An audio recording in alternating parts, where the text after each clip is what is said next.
বর্তমান সরকারের যে পরিস্থিতি, মনে হচ্ছে যে এই সরকারের এসালম কে হবে, এই সরকারের সালমান এফ রহমান কি হবে, এইটার একটা প্রতিযোগিতা শুরু হয়েছে। আমরা খুব শীঘ্রই আমাদের এটা স্পষ্ট হবে যে এই 5 বছরের মধ্যে আসলে নতুন এসালম কে হতে যাচ্ছে, নতুন বেক্সিমকো বা সালমান এফ রহমান কে হতে যাচ্ছে। এখন আপনি এখানে বিনিয়োগের কথা বলা হচ্ছে, তো বিদেশিরা বিনিয়োগ করবে। বিদেশিরা বিনিয়োগ করার জন্য যে আগে তো দেশীয় ব্যবসায়ীদের আস্থাটা নিতে হবে। দেশীয় ব্যবসায়ীদের যদি ইনভেস্টমেন্ট করার বা বর্তমান পরিস্থিতির উপর আস্থা না থাকে, তাহলে তো বিদেশি বিনিয়োগরা আসবে না, এটা খুবই স্বাভাবিক। বর্তমান সরকার তারা এর আগে বলেছে নির্বাচিত সরকার আসলেই সকল ট্রাস্ট চলে আসবে এবং বিদেশি বিনিয়োগ হুড়হুড় করে আসা শুরু করবে। কিন্তু আমরা দেখলাম ডক্টর ইউনূস যতটুকু সক্ষমতা দেখিয়েছে আন্তর্জাতিকভাবে বিভিন্ন সম্পর্ক স্থাপন এবং বাংলাদেশে টাকা আনার ক্ষেত্রে, এই সরকার কিন্তু কোনো একটা দেশ থেকে এখন পর্যন্ত দাওয়াত পর্যন্ত পায়নি। তো IMF এর ঋণ তাদের বন্ধ হয়ে গিয়েছে।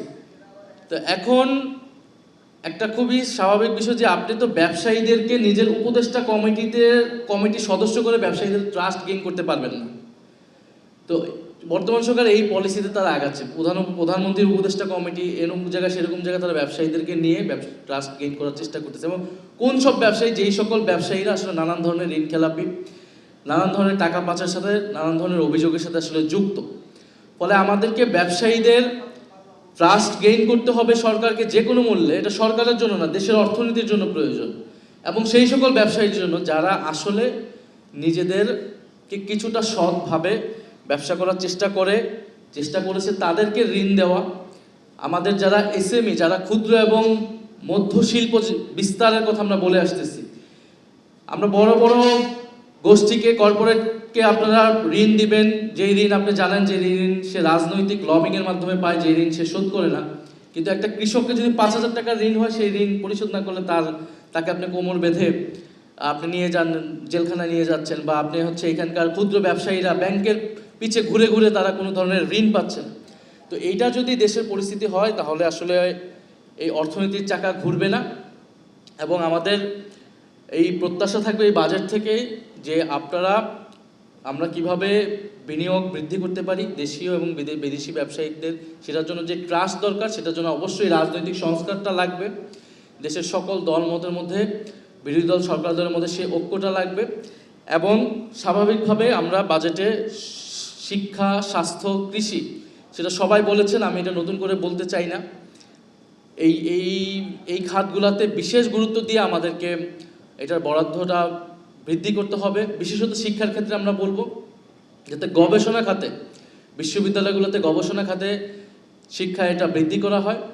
এবং সর্বোপরি আমাদের যেই দুর্নীতি এবং লুটপাট যে অর্থনীতি আমরা 16 বছর দেখেছি, সেইটা থেকে এইবার আমরা পরিবর্তন হব, এই প্রত্যাশাটাই আমরা রাখি সরকারের যে কোনো অর্থনৈতিক পলিসি থেকে, বাজেট থেকে। কিন্তু বাংলাদেশ ব্যাংকের গভর্নর যেই ব্যক্তিকে করানো হলো এবং যেই প্রক্রিয়ায় তাকে গভর্নর বসানো হলো, এই ধরনের সিচুয়েশন দেখার পরে আসলে বাংলাদেশের দেশীয় ব্যবসায়ী বলেন, বিদেশি ব্যবসায়ী বলেন, কেউই আর আসলে সরকারের উপর ট্রাস্ট রাখবেন বিনিয়োগ করার ক্ষেত্রে। এবং তার সাথে আন্তর্জাতিক পরিস্থিতি, জ্বালানি পরিস্থিতি সব কিছুই আছে।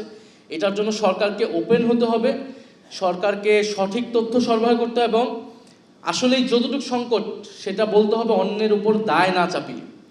এবং আমরা সরকারকে এই জায়গায় অর্থনৈতিক সংস্কারের ক্ষেত্রে, আমরা রাজনৈতিক সংস্কারের ক্ষেত্রেও বলেছিলাম, অর্থনৈতিক সংস্কারের ক্ষেত্রে আমরা সর্বাত্মকভাবে সহযোগিতা করব।